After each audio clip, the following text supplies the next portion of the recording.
Well, for those who don't know me, I'm Julian Rankin. I'm the director of the museum here, and really appreciate y'all coming out and braving the short but torrential rain that we had. So this is a fun thing for us. There's a lot of connections. We can connect Anderson to anything, and I'll do some of that. But wanted to introduce Pete Candler. I'll turn it to him to kind of introduce himself as well a little bit. But Pete and I first met, I guess, probably a decade or so ago now, up in the mountains of Tennessee, outside Sewanee. We were both there at this writer's residency that's now no longer, I think, operating, called Rivendell. And I was working on a book about a catfish farmer that came out some years later. And then Pete, I don't know what you were working on at the time, but I remember we really connected, and maybe you can refresh my memory on what that project was. I think it was something different from what we have in front of us. It is. You don't need to remember what I was working on. But I think, my wife would prefer everyone forget that episode. Sure. But. Well, it is The Road to Unforgetting, one of the books we're talking about tonight. That's right. And I will say a piece of bookkeeping. So there are two books we're talking about, and that's kind of interesting. They're both connected. The one, A Deeper South, which Pete will talk about how this even sprung up. It sort of became this imprint, this brand for a lot of your storytelling that was not at that time, even when we were visiting and meeting, yet in fruition, but quickly started after that, and delved back into many decades of road trips that you had and investigation of the Southern landscape. But the book, A Deeper South, which is now out, the book event before this was so successful, we don't have that book on us, but you have the little card to get that one. And that's more his authorial voice, more words, I would say, than this companion piece, which is really the photography we're looking at and talking about, and both connect and intertwine. This book is available up front. We hope you'll get A Deeper South as well. You can just scan the QR code on that card. But before we delve into the work and talk about kind of contextualizing all that, how would you define your, a little bit of your history and introduce yourself? I remember you have an interesting history, kind of a change of many changes of place, but also changes of careers and education, and where all this gumbo started to mix together that brought you here. That's a great question. So,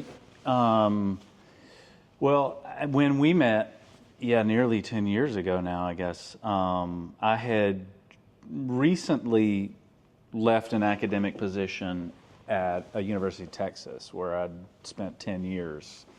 And that was enough of Texas for me. But no offense, I love Texas, it's a great state, but it was really, I came to feel that I was not really an academic, and I had a kind of sort of revelation, and left my job there. We moved back to the Southeast.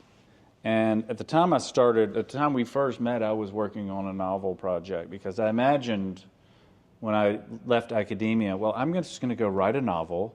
It's going to make the bestseller list. We're going to move to Ireland or wherever we want, And that's not really what happened, obviously. And I was naive about everything. But I did spend a couple of years writing a novel that was terrible. It was awful. And thankfully it didn't go anywhere in a way, because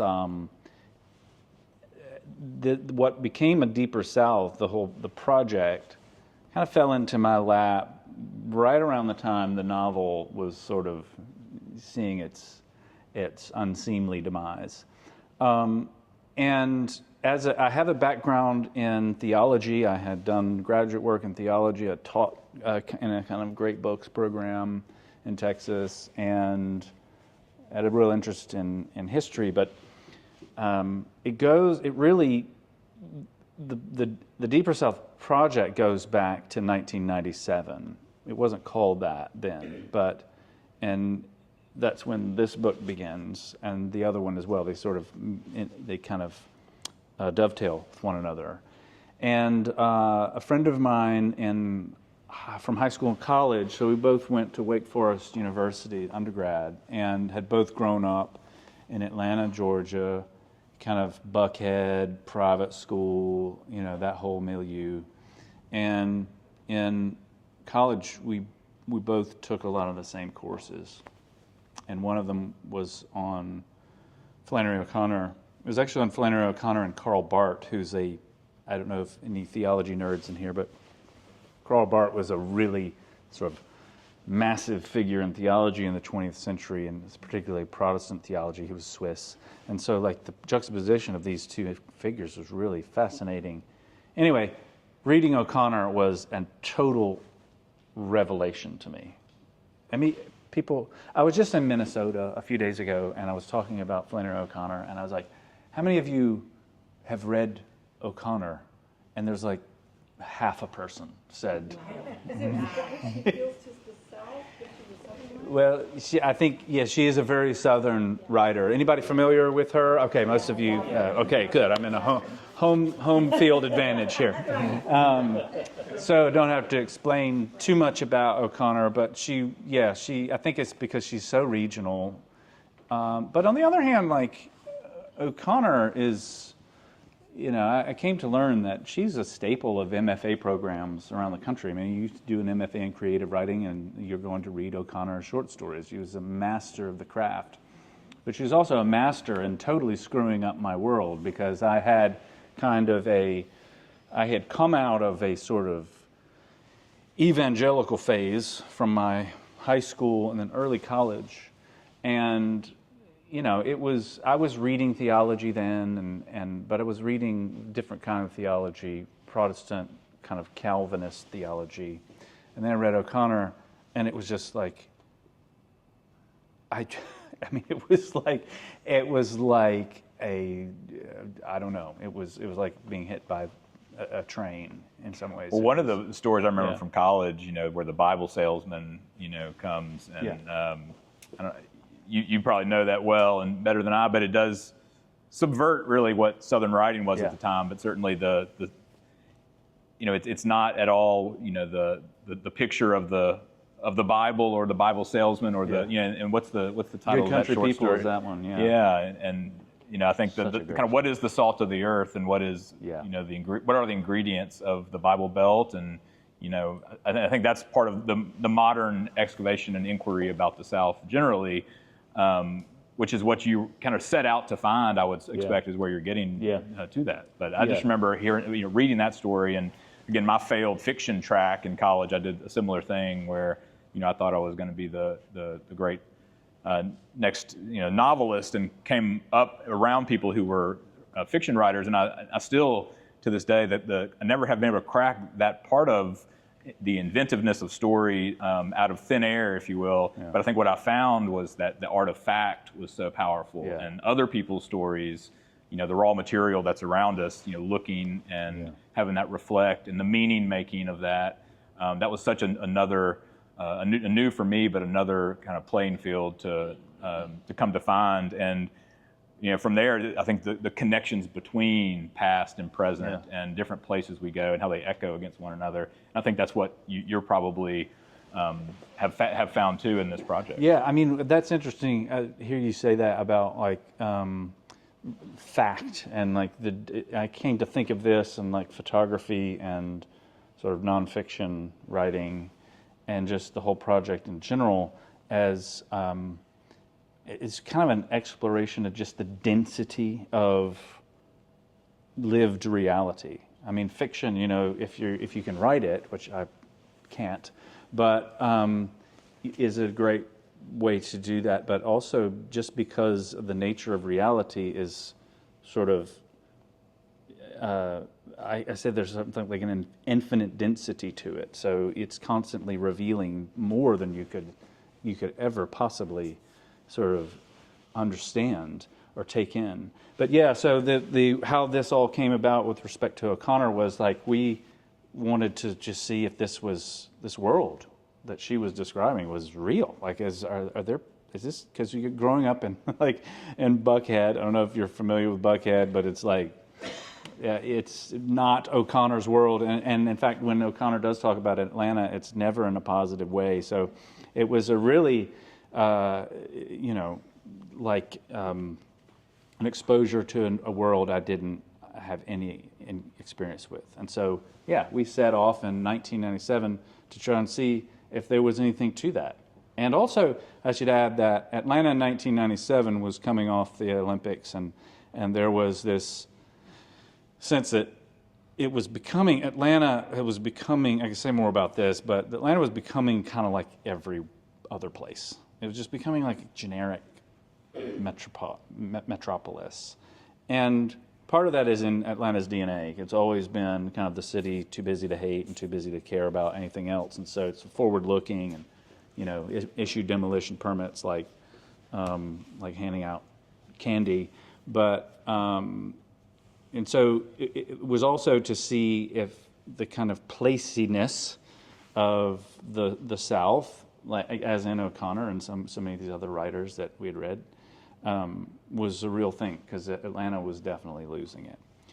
And we did 5 trips together from '97 to 2004, and then took a break, and then along the way shot a lot of photographs. And of course, then it was all film, and when we rebooted the trips in 2018, and I'll try to give the brief version of how that came about, and it's what led to this book and to the other one.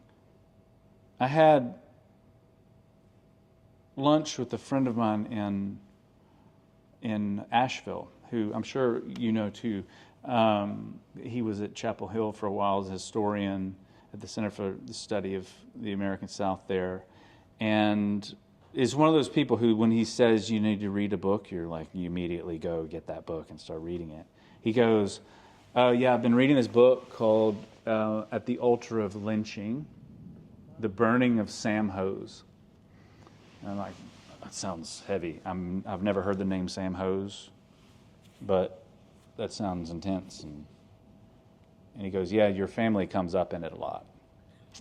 Like, okay, I wasn't prepared for that part.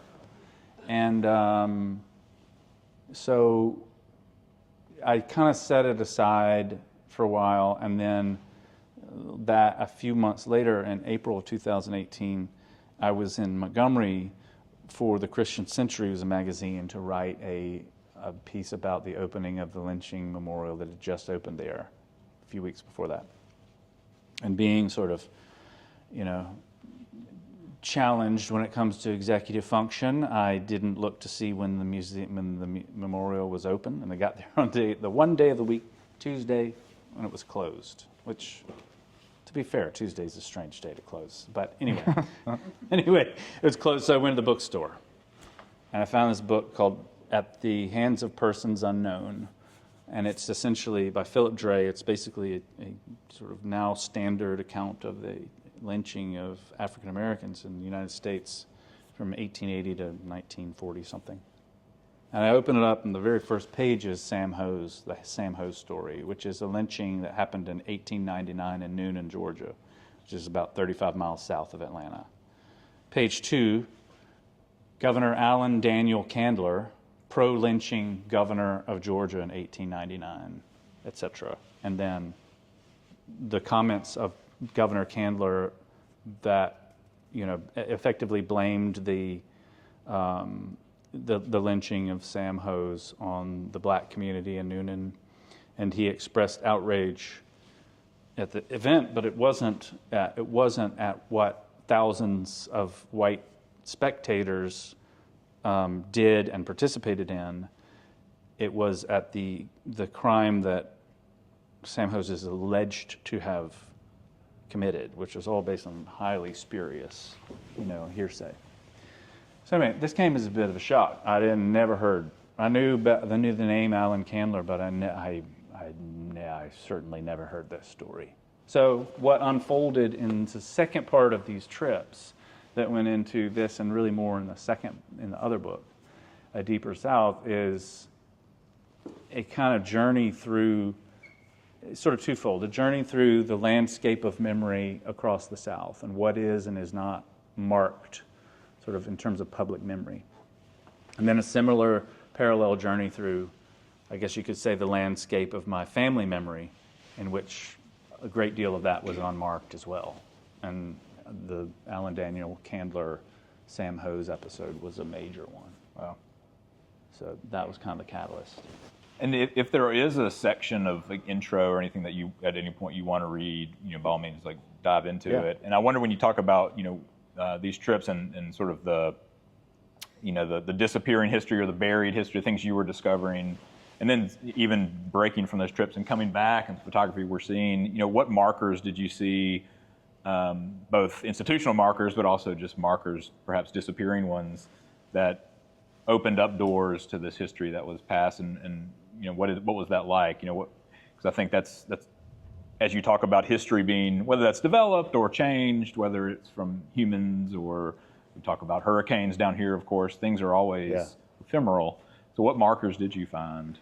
Yeah, that's so true, down here especially. And we can talk about my little excursion along US 90 this afternoon. But the markers, I think one of the interesting things that I began to learn about the trips that we did the first time was how much I just was oblivious to and just didn't have the eyes to see. One that comes to mind was in Colfax, Louisiana, and I don't know if it's in these photographs, I can't remember if I put it in there, but there's a historical marker to the Colfax riot in 1873. It was a period of intense political conflict in Louisiana, and between Democrats and Republicans, and sort of the working out the Reconstruction experiment. And the language on I took a photograph. This was a good example of how photography became a medium of revelation, I guess you could say, or just, not in sort of big fancy theological sense. Well, maybe in the big fancy theological sense, but also just being able to showing you things you might not have noticed. So, it's on the courthouse grounds in Colfax. Anybody been to or familiar with this episode? It was a deadly massacre. I can't remember the sort of body count, but it was one of those. It was just like notorious. And the marker says, it's very brief, but it says on this site, in 1873 it was the Colfax riot, and it marked the end of carpetbag rule in Louisiana. And even at the time, I was like, that's an interesting sort of way to put it, but yeah, okay. And then only later, as I kind of began to learn more about history of this type of episode, what we, the white people who have written history have described as riots, instigated by black people, was not actually accurate. And the irony, of why the photography part came so interesting to me was when I first started. So after I learned about the sort of, it became clear we were going back on the road in 2018. One of the first things I did was start looking at all these old negatives I had, and one of them was of the Colfax riot marker, and I didn't even remember this when I shot the photograph. But there was someone weeding the grass wearing an orange jumpsuit from Colfax County or whatever it is, Colfax Parish. I don't know the right parish name. An inmate, a black inmate, cutting the weed, weed whacking. And certainly didn't dawn on me at the time, but now seeing that image, going back and the connection between those two things was between that history, between the history of incarceration and so forth, which is, by the way, the story that the Legacy Museum in Montgomery essentially tells, that connecting slavery to Jim Crow, to segregation, to mass incarceration, and so forth, and the legacy that still exists. So that was one example of a marker that I say in the new book that you can't really visit the South. You can only revisit the South. And that is from my own experience of constantly coming back and seeing what I didn't see the first time around. And sometimes, as these trips have gone on for now almost 30 years, sometimes the markers are all we have, and sometimes the markers themselves don't exist. And I could talk about some of those too. Yeah. But are markers that were there but that have been taken away, or really more, significantly markers that were never put up. And I guess to go back to O'Connor for just a second, she described herself as a realist of distances, which is a complicated term. I'm not entirely sure what she meant by it, but I think I tried to, in this book, I started thinking about, or both of these books, I started thinking about as work of kind of like a realism of absences. What has really interested me, or have been the absences on the landscape. Yeah. And so along US 90 today, there are a lot of absences. There's a lot of absence there that was, when I first came along that stretch of road, were not absences. So, And I think too, back to the fiction versus fact thing, when I was at the Mississippi Museum of Art, we had a residency project with an artist named Jeffrey Gibson, who's Mississippi Band of Choctaw Indians, and it's his upbringing, but he moved as a young person to New York, and he's won the MacArthur Genius Grant some years ago, but he has kind of readopted and revisited the contemporary, or rather traditional craft, and bringing it into contemporary art, beadwork and the like, and growing up in New York and rave culture and pop culture and the wonderful, beautiful work. But he said something to us during this residency project that for him, gaps were a space for inventiveness, that it was this area of absence that then created space for creativity and new things to fill those voids. And then you think of Walter Anderson and kind of revisiting places, and here on the coast, and he had that quote I use all the time, about Mississippi and the river when he drank from its waters, that Mississippi is a distillation of America, that the river was and is. And I think can be the South writ large too, if you think about even talking about O'Connor or others who may not have the presence that we feel here if you're in Minnesota or somewhere else. And even I went to Austin, Texas not long ago, a couple of weeks ago, and I was reminded, I was like, I guess, I consider Mississippi the center of the universe anyway. Of course, yeah. And I was going through Texas, and I'm like, Texas, everything is bigger over here. They probably don't think about Mississippi ever. Yeah. But at the same time, it's like this little jewel of wisdom that, and it's not just Mississippi, it's every place, in theory, that you come from should be somewhere in your heart, the center of things, I suppose. But I do think in the South and in Mississippi, and places like Horn Island, obviously, if we're talking about Anderson, but even his travels where he would always come back, and there was some magnetism to that. And Horn Island specifically is this monument of this natural monument to time. It's a disappearing, shrinking island because of dredging and the replenishment of sand, coming from the east to the west, drops off at a certain point, in Pascagoula, and doesn't continue to replenish as this island moves ever westward. This manifest destiny of the island is sort of marching like the American imagination in some ways. And so there's so much with nature as well. So like the built environments, but then thinking about the natural world too. I mean, how does that fit into these journeys? Yeah, well, I would totally accept your description of Mississippi as the center of the universe. I've give that my endorsement. I think that's probably true. I mean, you go to Square Books in Oxford, and there's like the Mississippi Wall. It's like larger than most bookstores. It's really impressive. And also like the Mississippi River. Yeah, I mean, it's staggering. I know this for really most of the country. I mean, or at least a good half of it. It occupies such a big, I call it like the spinal cord of American music, but also, American culture. I mean, everything sort of, but it's easy to get sort of mystical about Mississippi River. But, when I learned that like 40% of the landmass in the continental United States flows into the Mississippi, that is incredible. I mean, it's just, it touches so much of all of us. And in how does that relate to kind of what I'm doing? One of the things that I find so fascinating, and what you're just talking about Horn Island, is sort of migrating, never really a stable. We tend to think of the world as stable and even geography as stable. But the Mississippi, as you all know, is just like, it goes wherever it feels like. I mean, and a few months ago, I have a podcast, and I started to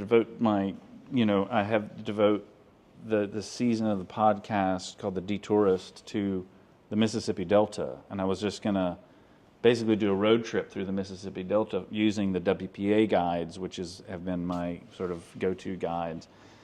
And it was amazing how many of these river towns, like Vicksburg, Greenville, they're not riverfront towns anymore because the river has moved. It's like, sorry, but they try to, create something to make it, that a riverfront again. But just this sort of precariousness of life along the river. There is something very powerful about that as a metaphor. But to me, what became interesting, a useful metaphor was when the river moves and it leaves behind a section of river that is now lost to the main river. We call them oxbow lakes because they're shaped like a bow. And a lot of my sort of interest in these absences were like, I was interested in like the oxbow lakes of American history, those and Southern history in particular, those stories that got left behind from the main stream of American memory. And memory tends to condense itself. It tends to work much better when it's sort of simplified. I think that's partly just the way the brain works, but it's also, in terms of like cultural memory, it's usually convenient to whoever is telling the story and whoever stands to benefit from that version. But these little oxbow lakes of American history, like in my case, the Sam Hose story, or there are dozens of them in a deeper South, and then there were also oxbow lakes in my own family's, a ton of them, that my family's sense of itself, its sense of its own history, was nothing like the Mississippi River. It was more like a tiny little, rivulet, because we left far more out than we included, and so there were tons of oxbow lakes that I felt like I had to kind of get back into, connect to the mainstream. What did you find ultimately about your family? Because you talked about that inciting incident of reading, the governor's words. But how did that all come back? There's the name Candler. How was it all end up weaving back to, your family tree? Well, so I at the beginning of the new book, I have a little just sort of dramatis personae, like you have your beginning of your Shakespeare plays in high school. That's like, here are the main characters. And the ones that I grew up knowing about were just like, there were a handful of them. And they were the judge, the bishop, Asa, and then that was really it, those three. But there were like three boys from 11 children, one generation, of like overachievers. So this was like from the late 19th, middle of the 19th century to the kind of middle of the 20th. And there were 11 children, 8 boys, three girls, and their mother was called Old Hardshell. That wasn't her Christian name, but Martha. But her nickname was Old Hardshell. And there was these three that I mentioned. The judge, who was my great-great-grandfather, he was his real name was John Slaughter Candler. His older brother was Warren Aiken Candler, who was a Methodist bishop of Georgia, and then his older brother was Asa Griggs Candler, who started the Coca-Cola company. And so these three brothers were like pretty prominent at the time in Atlanta. And from 1880 something, actually, they have an older brother, Milton, who was he was born in like 1840s or something. And so that whole generation, old Hardshell was having children for like 40, insane, 30 years, something like that. And anyhow, this is all I knew of these three people. That governor I knew nothing about. I've already mentioned Allen. Milton never came up. And of course, I learned that, and what became interesting to me in terms of like the Deeper South Project as it pertained to my family, it was like, I know every family, especially Southern families, like especially Southern white families, have secrets. We've got stories we don't want to make it into the dinner table conversation or the rehearsal dinner speech. And I know that's true of everybody here probably. In my case, what struck me was that how little I knew about my family's history. And even when there were some really disturbing parts of it, like the governor, but this was all like in the paper. Like this was all, there were books. It started with this guy, friend of mine, David, saying, read this book. It's got your family in it. This was like public knowledge. So what became so interesting to me in terms of like the intergenerational kind of impact of all this is like how much psychological, spiritual, emotional effort it took for generations of my family to not talk about a subject matter that was public knowledge. And like that's where this story became about me too. And so it wasn't like, I'm talking about all these horrible people in the past. They're not horrible people. They may have participated in some really terrible things, but it was really like I'm trying to tell this story from the inside, not like I'm some objective, removed, enlightened voice. It's from the inside of this story because I came to recognize that stuff has been imprinted on me in a lot of ways. That legacy of like silence, of defensiveness, of hesitation, inability to like just tell the truth like without sort of dressing it up nicely and all that stuff. And so that's how this book project became really compelling, and also I felt like it was very important for me to do like personally. So that may have been too much information. No, that's fascinating. But I think, there's a whole book about it. So I say too much information. Like I've read 400 pages of it. But one anecdote, if you'll indulge me for just a minute, about how this regime of forgetfulness cuts both ways, was like, by the time I was learning some of this stuff about the judge, the bishop, and Milton, I learned about Milton. Side note, that I learned about Milton Candler through W.B. Du Bois, and it was in reading Du Bois' book Black Reconstruction in America, where he talks about an episode in Georgia history when 33 black legislators were kicked out of the state assembly for dubious legal reasons, but we all know the real reason. And it was because they were black, and the white legislators who had been accustomed to running the show forever didn't like that arrangement. And so they were just summarily kicked out.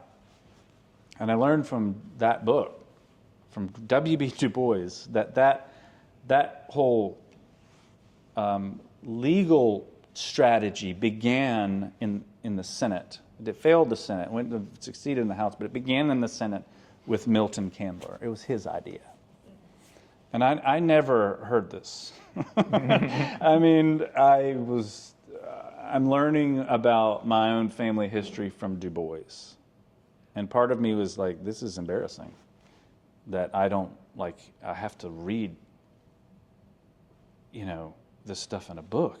And like, there are other people, but Du Bois knows more about my family history than I do. Or my father, or, any of this stuff. And so I could tell stories like that all night, and I should not.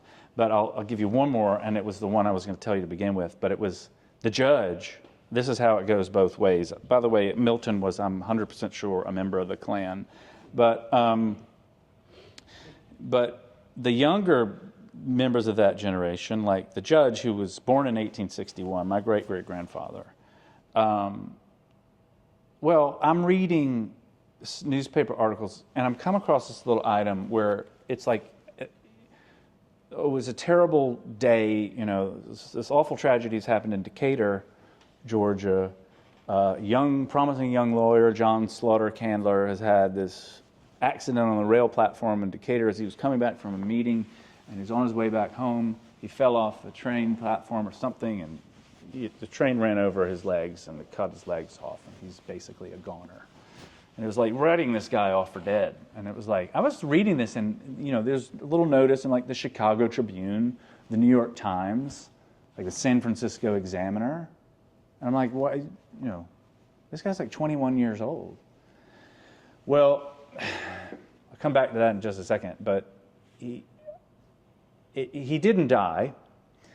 And in a great testament to the importance of local news or local reporting, a reporter from the Savannah Morning News went to the hospital in Decatur to visit him, and he said, you know, he was in good spirits. He seemed to be recovering, and said, you know, I would have recovered fully if I had never used the word darn as much as I do. It was like good teetotaling Methodist. It's like, if I didn't say darn, I probably would never have happened anyway. I'm not sure that's where the theology behind that is a little funky, but anyhow, you know, he survived. But, okay, I've seen pictures of this guy, like standing on two legs with no cane or anything. I'm like, okay, I understand why the Alan Candler thing, doesn't make the dinner table necessarily. It's like, oh, you remember your great, he would have been my great-great-grandfather's first cousin, so the judge's first cousin. You remember how the governor, like he was elected, you know, in part because of his support for lynching. And I understand why that doesn't become sort of part of the canon. But like the fact that my direct ancestor, my great-great-grandfather, like had no legs? Like, how does that one not? I mean, we're so good, like as Southerners, we're so gifted as taking something and embellishing and making like a mythology out of it. This was like a gift. Like, why didn't somebody... But I never heard this. I never sort of, that's a noteworthy thing. And that was when he was 21, and he went on to a distinguished career as by the way, colonel in the state militia after that, and then as a judge and a Supreme Court justice in Georgia. So it's absolute, this kind of regime of silence or forgetfulness, I call it. Coda to that story, and I'll shut up for a minute, is I'm trying to add up in my head, all right, why is this guy getting mentioned in the national newspapers? And he's 21 years old. He's like fresh out of law school.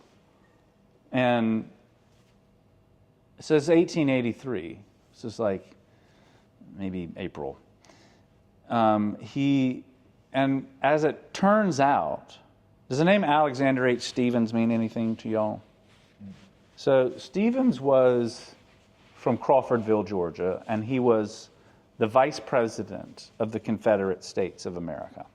And he's most famous or notorious for giving a speech in 1860 called the Cornerstone Speech, which describes white supremacy as the cornerstone of the new government. That's basically a direct quote. So anytime anybody wants to tell you that the Confederate States of America was not about white supremacy or slavery, you can point them to the vice president of the CSA speech called the Cornerstone Speech. And so, anyway, that was Alexander H. Stephens. Well, in 1883, Stephens was governor of Georgia. Very briefly, he died after about 4 months. He was a very sickly man. But he was also old at that stage. But the judge was his chief of staff as governor. And so, like, okay, that makes sense why he's getting mentioned in the newspaper. But, so there's this connection. Like, I don't really particularly want that connection to Alexander H. Stevens, but there it is. So. And so did he have just great prosthetics? Was that sort of... I guess. I mean, I have no idea. I mean, I think... They could have grown back, for all you know. I think I have underestimated the state of prosthesis in 1883 in America. It must have been more advanced than I imagined it was. So. Well, something you said, and if there's anyone that has thoughts, that this might be a good segue to some of that. But to have this history in your family, and to your point, like that, we all have something buried, or whether we know it or not, and it might not be quite as dramatic or integral to the arc of history as in some other cases, and your family certainly has a lot of that. But when you think about in this moment here, this generation, or when you talk about how do you raise your children and the generations coming up, we are so separated from much of this, and there's obviously a lot of the legacy, the long tail of the legacy of everything is still present here. But I think in this, not just political moment, which I think everything's always a political moment, really. Yeah. But just thinking about language and truth and talking and dialogue and being comfortable with our own DNA, the cultural DNA of that. How has this helped you? And what would you say? Because I think there is a tension between, the performative kind of linguistic dance we do, especially today, and where everything is so recorded and available forever, and we probably can't hide as many things as we might have wanted to. But also, there's a beauty just to understanding that we are not those people. You said something like, these are horrible things. Maybe these weren't horrible people, and I think that makes it more, something scarier and more tenuous because, I think it was Kiese Layman, maybe even in a social media post the other day, is like it's not that this idea of everything is evil, that the other side is evil, or that this is evil or that is evil. Evil is a very small sliver of things. There's a much larger gray area of people existing and trying to do and understand and doing bad things and messing up and flawed folks. But we inherit that. I think when something's evil, it's easy to step aside from that. Well, I'm not wholly evil. That's a black and white characterization, so I can maybe put that aside. It seems much more difficult, but also more healing to understand that we are all part of this larger river of imperfection, and to go back to kind of the spiritual, your own kind of ecclesiastical upbringing, that we're all flawed from birth and from conception. Like this is just part of the human experience. So just thinking about maybe your sons and kind of this moment, and I think just the dialogue, there is a natural defensiveness, but also I think a kind of a overlooking of the power of reckoning just with what is. It doesn't have to always be a gotcha. It just is what it is, and that is something that we have to reckon with, but it doesn't stop us from building community and looking to do better. What would you say to that? Absolutely. I mean, this never occurred to me until you just said this, but when you're talking about evil, one of the real massive influences behind this book theologically for me is St. Augustine, who's a 4th, 5th century bishop in North Africa, one of the sort of titanic figures of Western Christianity, and intellectually and spiritually and all this stuff. He described famously evil as a privation, as an absence. I've never really connected this until you just said that, but maybe this is what interests me about absence is he described evil as an absence of good, a privation of good.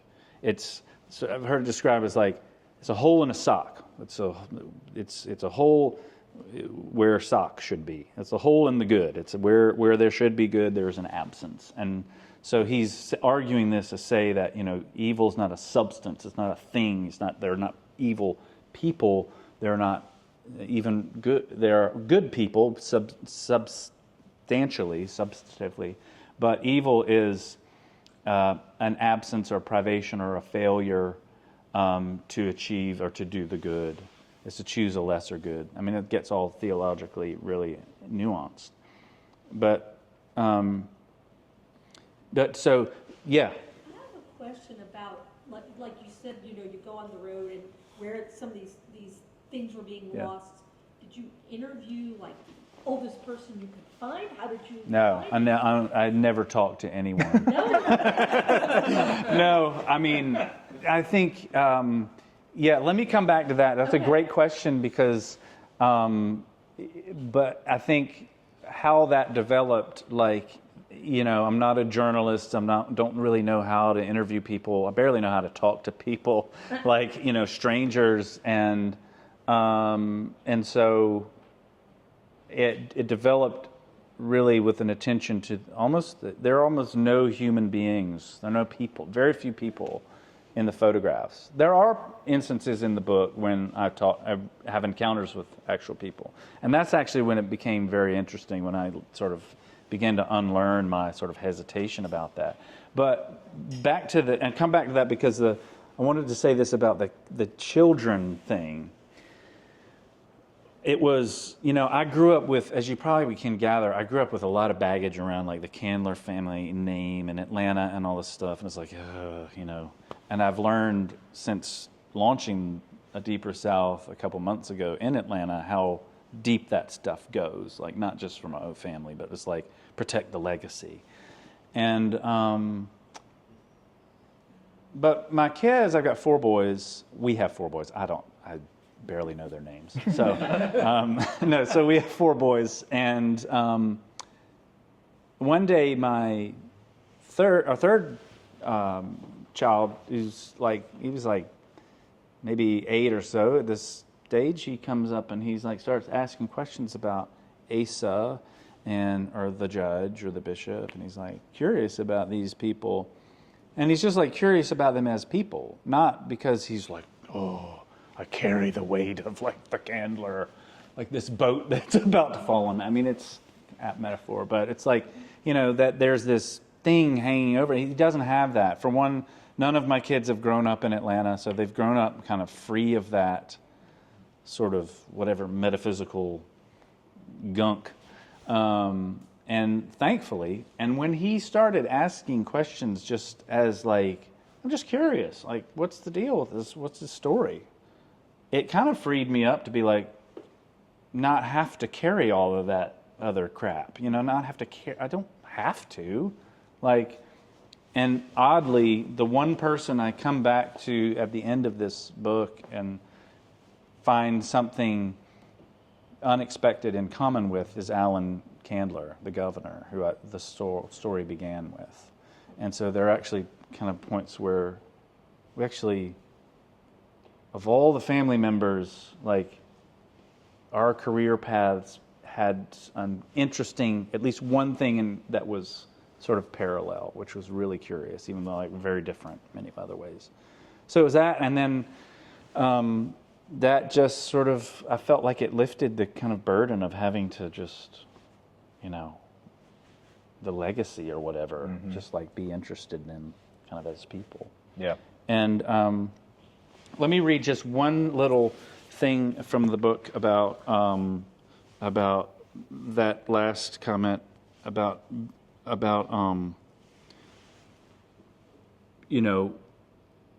confronting all of this, even when it's not sorry, this is really gauche, I'm doing this on my iPad. The book is so popular, you can't get a copy anywhere. It's like a Taylor Swift ticket. It's like, I'm kidding, that is a total lie. But hang on, let me, there's a part of the book where I talk about this, I think, better than I think I could say it extemporaneously. So this is actually talking about the moment when I learned about Milton, and it was because we were on the grounds of the state capitol in Atlanta. And have any of y'all been there? Have you been to the Mississippi state capitol? Like, it's worth visiting your state capitol if you live in the South, because like closely observing it. I mean, we did like a school trip probably when I was in junior high school or something.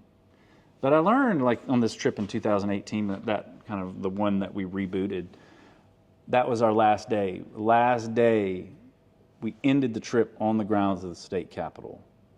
And on the front side are all of these heroes of segregation. Richard Russell, John Brown Gordon, who was the head of the Klan 1860s, various others. And around the backside, I mean, I'm not making this up. On the backside of the Capitol is where the black heroes of Georgia are. So that's why the first chapter of this book is like into history through the service entrance. But there's a statue commemorating this episode in history, the expulsion of the black senators and legislators. There's also, that's where the MLK statue is too, that went up like 2013. This is Atlanta, hometown of Martin Luther King. So back to O'Connor. O'Connor's work helped introduce me to a South I had little experience with. But she also introduced me to the idea that hope for oneself, for one's city, for one's nation, is only to be found in an honest and often violent confrontation with the past, one's own, one's cities, and one's nations. Mythologies may be soothing and even good for tourism, but they cannot save us. O'Connor showed me that there is no future for any of us without a clear-eyed and unsentimental reckoning with our own complicity in the suffering of others. That there is nothing more terrifying, exciting, and liberating than the unlearning of untruths, the dethroning of the self and its enabling illusions, the freedom of spaces newly opened up where lies once were. So that is almost like kind of like a mission statement, really, of the kind of book and the project as a whole. Yeah. I found like uncovering and confronting some of this stuff wasn't like, it was just profoundly freeing.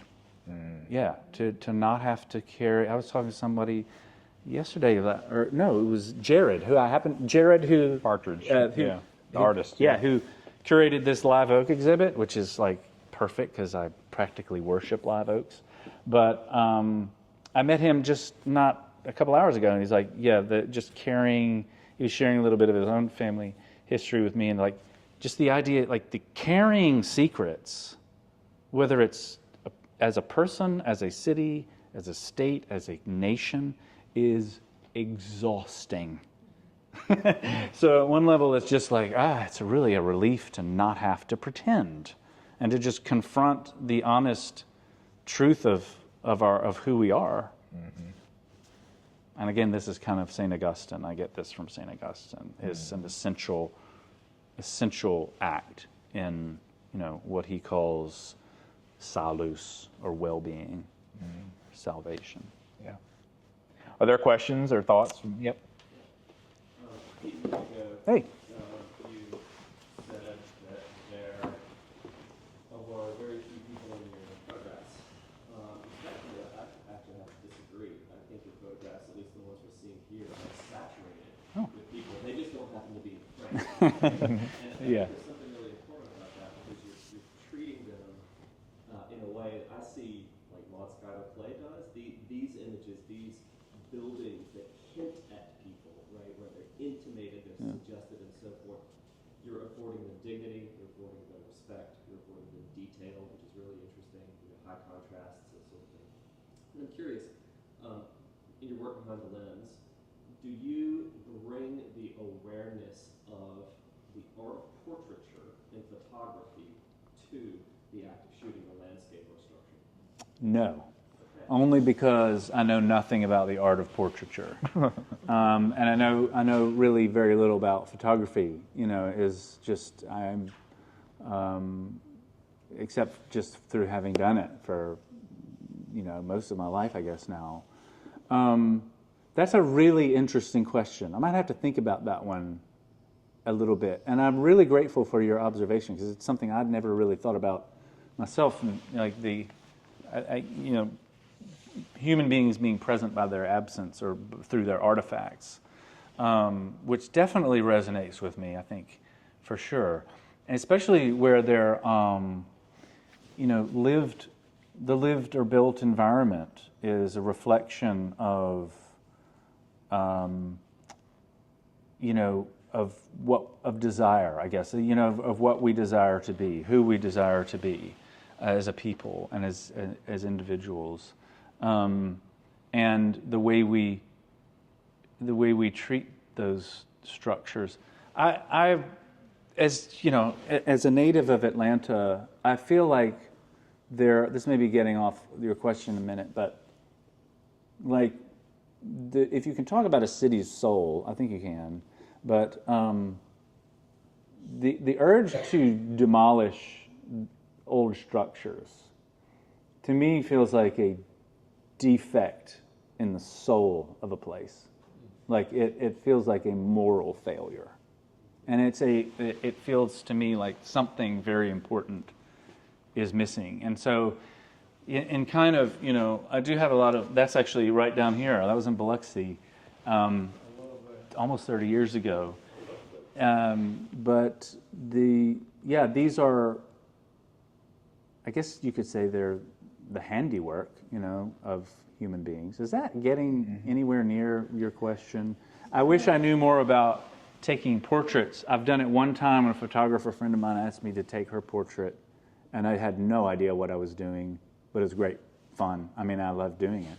One of the things I thought, talking about Walter Anderson, you know, recently the bicycle logs came out. You know, John Anderson, the son, you know, authored this, and so many great artworks in there. And you know, for a long time, people had thought about the Horn Island experience, and the bicycle logs was, you know, when we had an event here, sort of revealing in that, you know, Anderson did talk to people at times. We think of him so often as the guy who always, you know, wanted to be away from the modern world, and he did for some reasons, but also when he was a young person bicycling or hitchhiking or trekking, you know, whether it was in the Northeast or around the South, he would talk to people, and he would love the city, and he loved the rhythm of folks.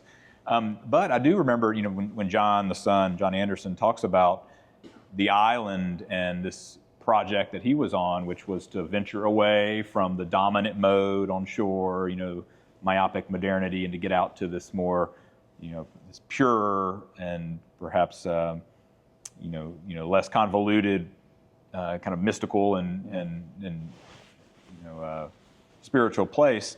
That this isolation or solitude was not an escape, but it was to return back to unity, to find, you know, concert with the animals, the beasts and birds of the sky and the sand, but also with industry, the things that were right back a couple miles back on shore, the people, his neighbors.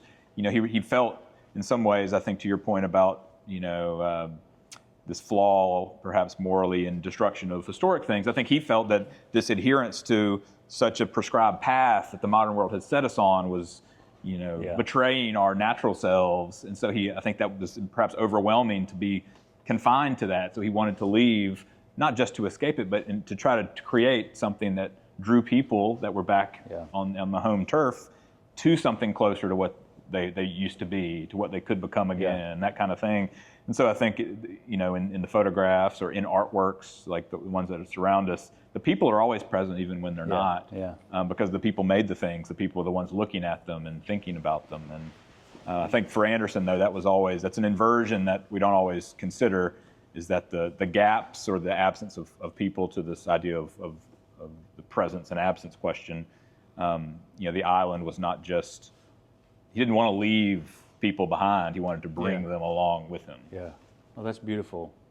You just made me think of a line from my old former teacher in Cambridge as a graduate student, theology, who a little book on the Apostles' Creed, oddly enough, and he says, "Does not God make cities as well as stars?" And the idea that we tend to think of like creation is just like the natural world, and as human beings we participate in the act of creation, like theologically speaking. And what we make is a participation in God's act of creation, you know, according to my teacher Lash, and I think I share that view. And I'll just say, I say that often too about Anderson, like in New Orleans, or you know, we're not that dissimilar from bees creating a beehive. I mean, we are animals and natural things, and so, you know, it's not the same as a tree and a beautiful live oak, but. So, okay, that's a perfect segue. I feel like this was not planned, but I'm just going to read one thing because it's about the live oak. Hang on a second. And it feels like this is the place to do it. because, for one thing, so briefly about my little road trip today on US 90. The first time I drove down that section of highway was like maybe 1999 or something. And then I did another, it's pre-Katrina. And so I did another trip. Maybe my brother lives in New Orleans, so I was going to see him, and I did another one maybe somewhere a year or so after Katrina. I remember the devastation then. And what struck me today was just like how much of the built environment down there is just still gone. I mean, it's just gone.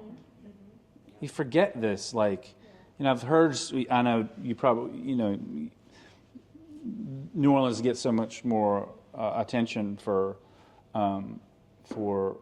the devastation there, rightfully so, but it's like here, it was shocking to just sort of drive by and see like empty lot. But what struck me is like what remains are the trees. Like, I know a lot of trees were lost during Katrina, but I couldn't believe how many have survived. Even the Friendship Oak, that like it looked terrible after Katrina, and like it seems like it's coming back. So I just wanted to share one little passage from the book about this bizarre encounter John and I had with the president of the United Daughters of the Confederacy in Selma, Alabama, at Live Oak Cemetery.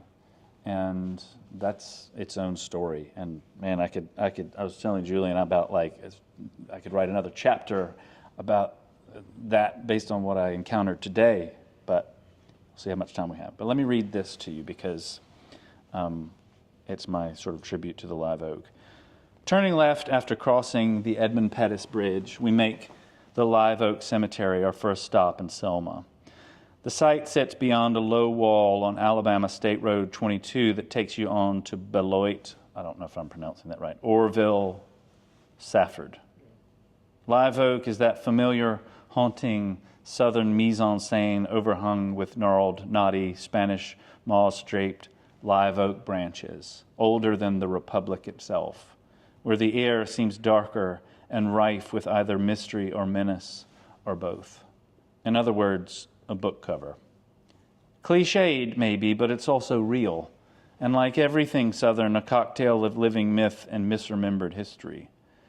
Established in 1829 and expanded in 1877, Live Oak is Southern old, not English old, a plot of antebellum antiquity where light perpetual dances with mortal shadow over the bodies of the dead, while rumors about them still flit about like foraging nuthatch in search of something, someone to give them life. To rest in peace here seems a lot to ask for. Cemetery is named for the grandest, most sentimentalized of southern trees, whose contorted, knobby, skeletonic branches draped with moss like the discarded skins of fugitive ghosts resemble the contorted, haunted, and very old history of the South itself. Their incredibly strong heartwood is the stuff from which American ships and American myths are made, sometimes, as with old Ironsides, both at the same time. But also, each branch a minor ecosystem of its own, playing host to who knows how many forms of vegetal and animal life, ferns, mosses, bugs, birds. As with the contradictions of history, those contortions can be life-giving. Those organisms wise and fortunate enough to root themselves into the clefts and branches of Quercus virginiana and feed upon the impossibly stout verdure of their overgenerous host may hope for a long and healthy life. It is no accident that one of those organisms is a fern named Resurrection. If you would live, they seem to say, you must first mingle with the dead. The live oak has been witness and sometimes victim of American sin, greed, warlust, slavery, lynching, violence, waste. In the indomitable tree marrow that courses from its hair-like outer roots to its waxy evergreen leaves run our darkest collective secrets. but its own are even greater, more mysterious, and maybe more full of promise. These trees are older than anything most non-native peoples in the New World will ever know, a living connection to a time before all of us, before America, before slavery. And if the order of the cosmos is just, the live oaks will outlive us all. Wow. Well, let's give Pete a round of applause for that. Okay. I think I do think that's probably as good a place to end, and I know Pete will be around. Yeah. You know, but I just appreciate, just as the conversation has flowed, you know, it's been a nice natural thing, organic thing, and because for so many of these exhibitions and our exploration and the contemporary work that references Anderson and takes it to a new place, you know, this ultimately is what this museum has always been about, but we are trying intentionally to make it about again, is to take what Anderson gave us and to peel back the layers and to show the cosmic thinking and philosophy that was behind what he was up to.